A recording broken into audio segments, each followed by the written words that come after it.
Hello, students. Hello, viewers. If you are new to my channel, so my channel talks about the idea of psychology-related subjects. So if you are currently enrolled in any psychology-related subject, so please do subscribe to get more updates. And if you have some questions, just drop your comments below, and as much as possible, I will respond immediately with regards to your inquiry. Okay, so in this video is we will be discussing our lesson number 2 in the subject ethics. So I really hope that you will watch this video till the end. Okay, so our lesson 2 we will talk about utilitarianism. And so I will talk to you or discuss to you in detail what is the idea of utilitarianism and what is the importance of having that kind of idea in understanding ethics. Okay, so what is utilitarianism? So based on research, utilitarianism stated that pleasure is good and that the goodness of one's action is determined by its usefulness. So what does it mean? That we do something, we act something because it gives us pleasure. So according to them, ang tao kuno, we as human beings, we do something that gives us pleasure or happiness. If wala daw na ning hatag natong kalipay o kaayo sa atong kinabuhi, we don't do anything about it. So that's the idea of utilitarianism. And I don't know if mutuo mo that we do something because of pleasure, because it gives us good pleasure. So, muna ilang idea. But, ingon sa sila, but too much of pleasure can also give us pain. Diba? So, sahay, grabing kalipay, too much of it. Diba? Murag, usahay masakitan na ka. Usahay it gives you pain. So we will talk about that one. Nga naman, nga nung na ay pain. Imbis na lipay na ka, but why is it na amay na kaakibat na pain? Okay, so utilitarianism, it comes from the word utility, which means the usefulness of one's action or behavior. Okay? The usefulness of the consequences of one's action and behavior. So meaning, unsay Bisayaan na, ang utilitarianism, it comes from the word utility, nga niingon siya, unsa man joy makuha nimo anang butanga if mobuhat ka ana. Okay? O unsa po'y consequences sa imong action nganong kay imo man siyang gibuhat. Okay, unsa may consequences nga makuha nimo kung mobuhat ka ana.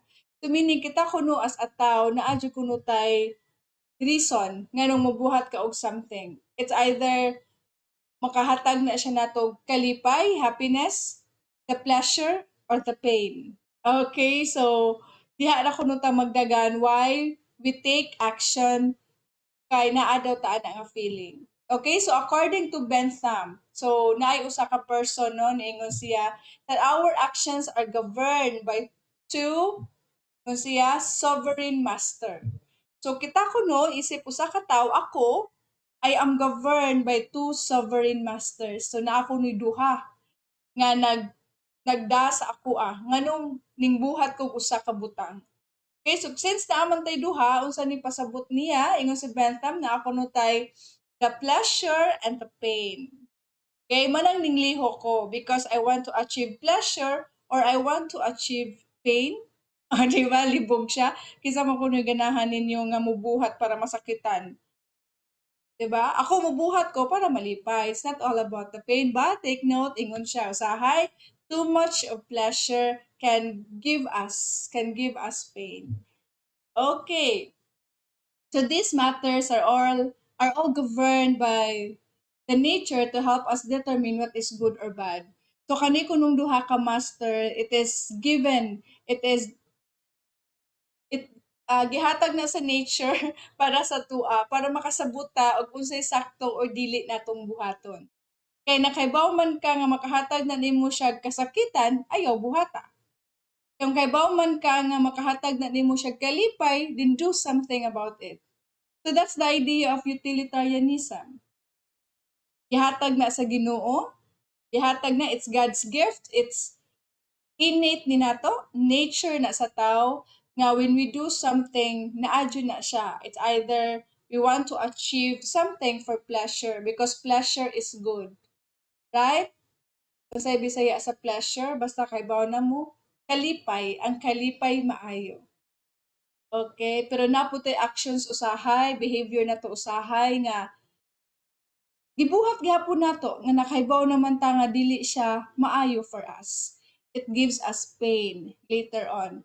But why is it that we are still doing it even if nakahatag siya pain? Okay, so ingon si Bentham ha, we are governed, our actions are governed by two sovereign masters, the pleasure and the pain. Okay? Pili lang asa ka ana. You choose the pleasure or the pain. Okay? So, ingon si Bentham, it is not all about the experiencing pleasure. Ang tao kuno dili lang puro pleasure, puro kalipay. But also ask ourselves if that pleasure gives us happiness. Okay, ingon siya. It's not all about nga magsigilan tag-ingon nga yes, it gives me pleasure, pleasure. But we need to ask ourselves if that pleasure gives us happiness. Kung kana ba nga kanindot kung kana bang kanindot nakahatag ba na nimo kalipay, oh, 'di ba? So, mana siya ang idea ni Bentham when you talk about utilitarianism. Try to ask yourself if that kind of pleasure is giving you happiness. Kaya ang happiness equates with pleasure. Okay, so ang kalipay daw sa tao equates with pleasure. So kung nalipay ka, ganahan ka sa imong gibuhat. Yeah, it gives you pleasure. Nalingaw ka. So, happiness equates with pleasure. So, that's the idea of Bentham. Iyaha man sa ng idea. So, hopefully natin nakuha sa idea ni Bentham, no? So, how about Mill? So, napo ni usa ka person, no? Ingon, ning support man siya. He supported the idea of Bentham. According to Mill, clarifies that what makes people happy is intended for pleasure. So, di ba ingon sa Bentham, happiness equates with pleasure. The ingon po si Mill supports the idea of the principle of utility that what makes people happy is intended for pleasure. Okay? So, unsa ko ni butang nga makapalipay sa tao is gibuhat na niya because of pleasure. Sakto sad. Right? I am doing this because I am happy. At the same time, it gives me pleasure. Gives me pleasure. In what way malipay ko? When you drop your comments below and just a simple comment of saying thank you, it makes me happy. Okay, it makes my heart melt. O, diba? Kung na magpasalamat. This is a simpleng pasalamat. It means a lot. It means a lot sa ako because I value sa tanang comments, kung sa ika-share, as much as possible, I want to share my knowledge and at the same time, in sharing my knowledge, I was able to achieve happiness. And part of being happy, it gives me pleasure. So I am applying the idea of utilitarianism. Okay? So, and what makes us unhappy is the privation of pleasure.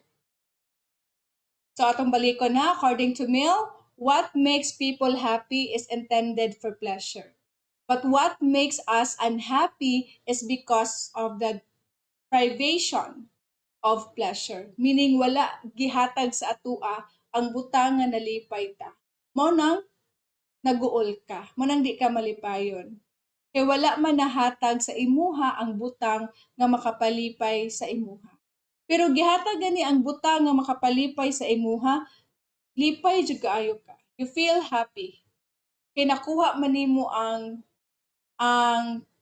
happiness or ang pleasure nga imuhang gustong makuha sa imuhang kaugalingon. So that's the idea of Mill. So ang rason daw nga dili ta malipayon, it's because i-prevent ang butang nga makahatag na tog kalipay. And ang purpose pod nga malipayon ta is because gihatag ang butang nga makapalipay sa ato. Okay, hopefully nagkasinabot ta. Take note, we act and do things because we find this pleasurable. Meaning, di ka mubuhat og butang nga tan-aw nimo di ka malipay. Mubuhat ka sa mga butang nga tan-aw nimo makahatag og kalipay. So that's the idea of mill. So ako, I would agree with them nga yes, we do something because it gives us pleasure. We do something because we love doing it. It's not all about napugos ra ka. Okay? Kaya kung napugos ra ka, it seems that you are not happy. We are considered moral agent. Kung kaybaw ka nga sakto na siya, buhata. Kung nakaibaw sad ka nga dili sakto, ayaw buhata. Kaya kung mubuhat ka sa butang nga dili sakto, masakitan ra ka. Right? Pero mubuhat ka sa butang nga maayo, it gives you pleasure. Okay, mo na siya to ang moral values. In connection with understanding ethics, naman tay moral values. So kung unsay butang tan-aw nimo nga maayo, nga values nga maayo, right? Nga imong nahuna nga maayo, buhata siya. Para it gives you pleasure. Pero ang butang nga makadaot sa imo, ayaw buhata. Because it gives you pain. Okay, so silang duha. Tuningon si Bentham, the pursuit of pleasure and the avoidance of pain are not only important principle. Ingon siya, dili lang na siya importanteng principle ha, ang duha.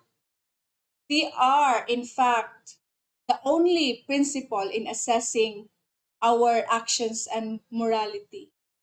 So, ingon pa siya nga ang avoidance of pain and the pleasure is importante kay na sa tao.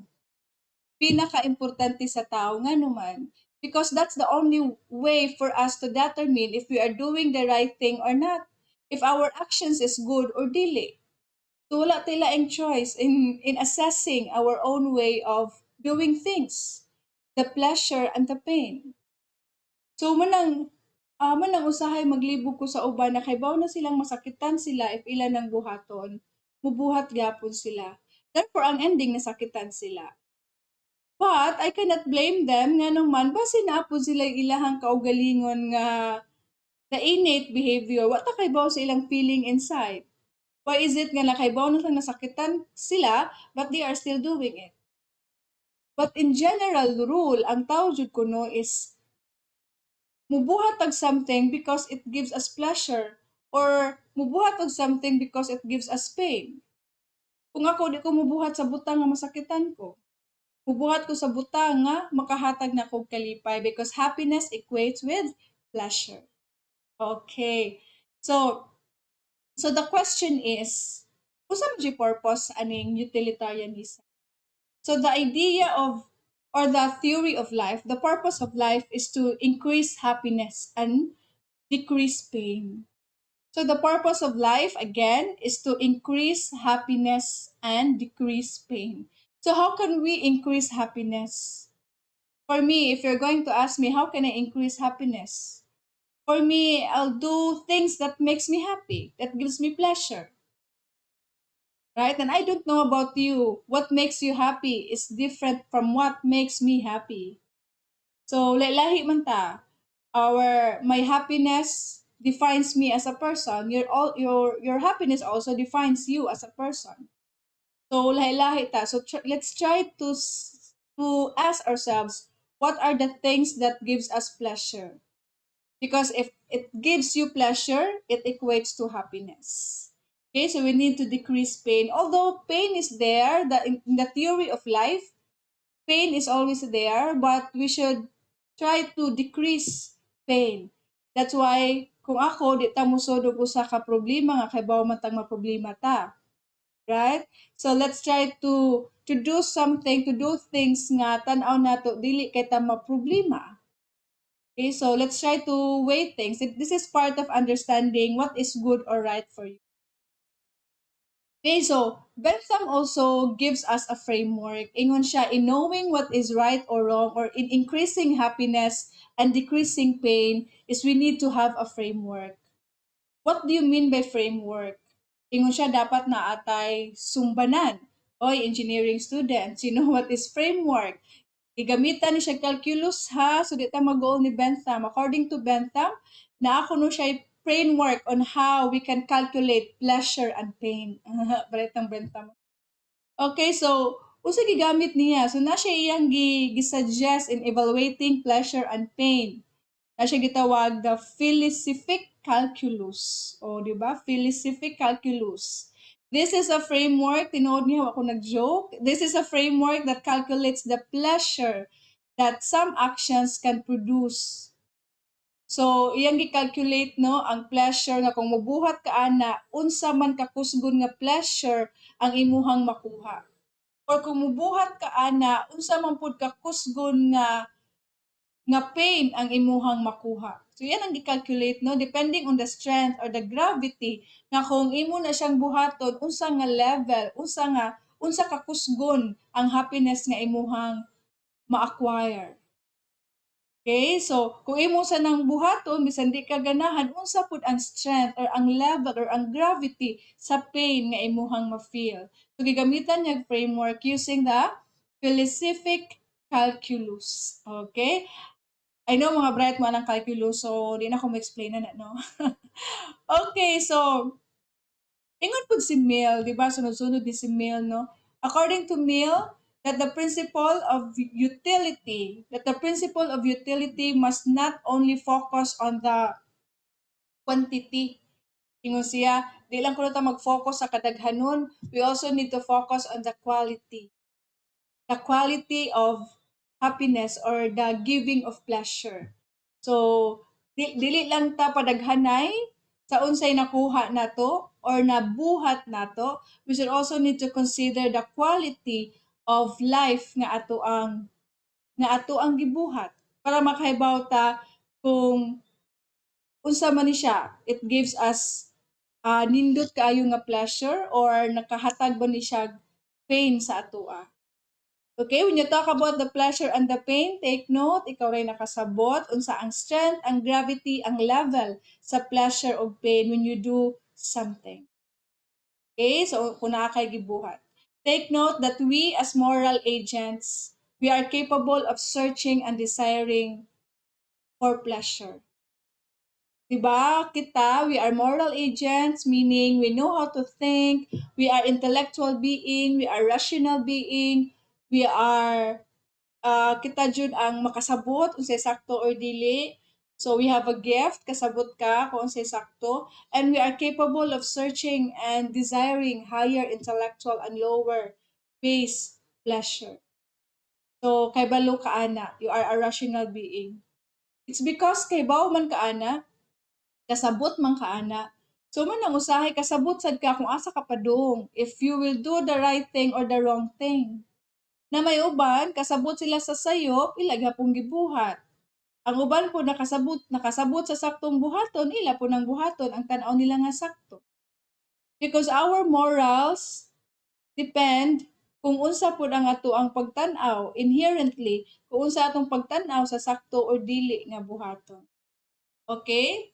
So if the quality of pleasure is sometimes more important than quantity, then it is important to consider the standards of pleasure nga imuhang gitan-aw nga sakto or dili na siya.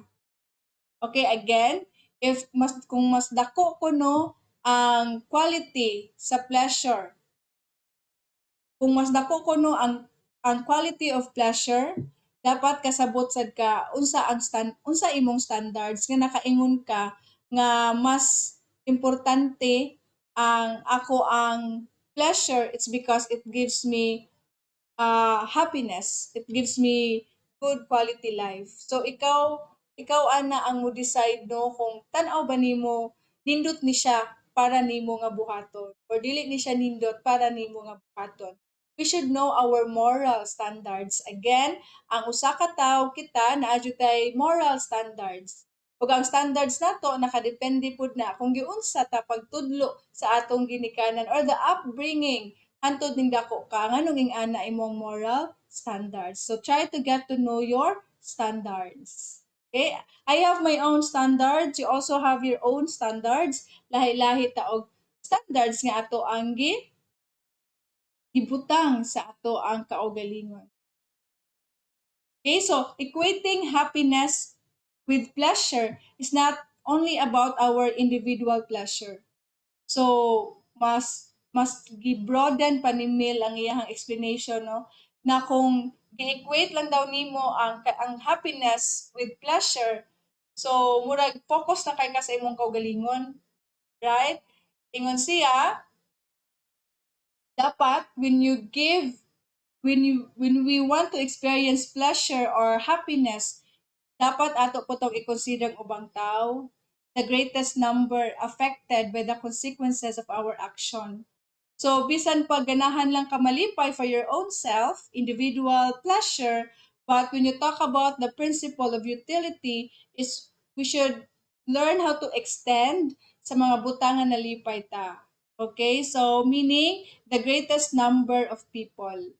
Nalipay ko o nalipay ba ang ubang tao? So, that's the principle of utility. It's not all about you. It is going beyond yourself. It is going beyond yourself.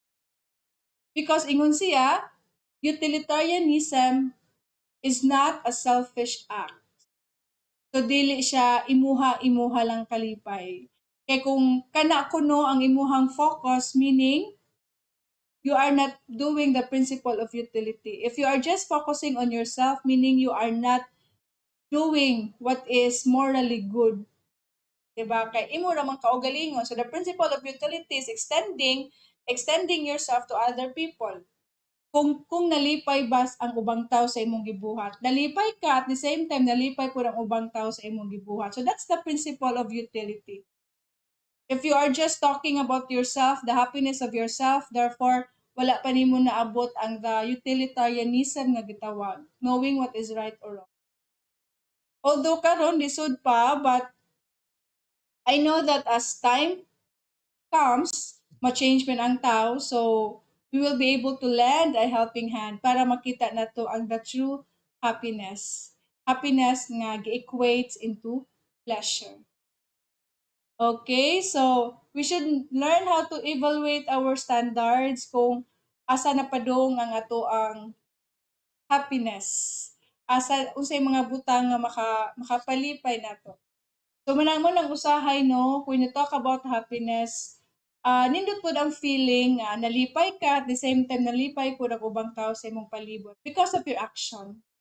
So makaingon jud ka nga kung nalipay ka o nalipay pud ang mga tao sa imong palibot, meaning ang imuhang hunahuna sa imong self is you are doing the good thing. You are doing what is morally good nga mo focus pud ta sa ilang welfare. Usahay we need to let go of our individual pleasure kung tan-aw pud nato nga nanay na nasakitan nga ubang tao. Okay? Kung tan-aw pud nato na nasakripisyo na ang uban, it's because of your action. So we need to let go of it. So that's the idea or the principle of utility. Okay? So I hope that you are learning sa kaninga video in this video. So salamat kaayo for supporting my channel, and I know that this is not yet the end because I will continue sharing my knowledge, my ideas, especially sa mga students for their online learning journey. Thank you so much for your support. I'll see you again for my next video for our lesson number 2, or I mean lesson number 3 in the subject ethics. Salamat kayo. God bless. I'll see you again.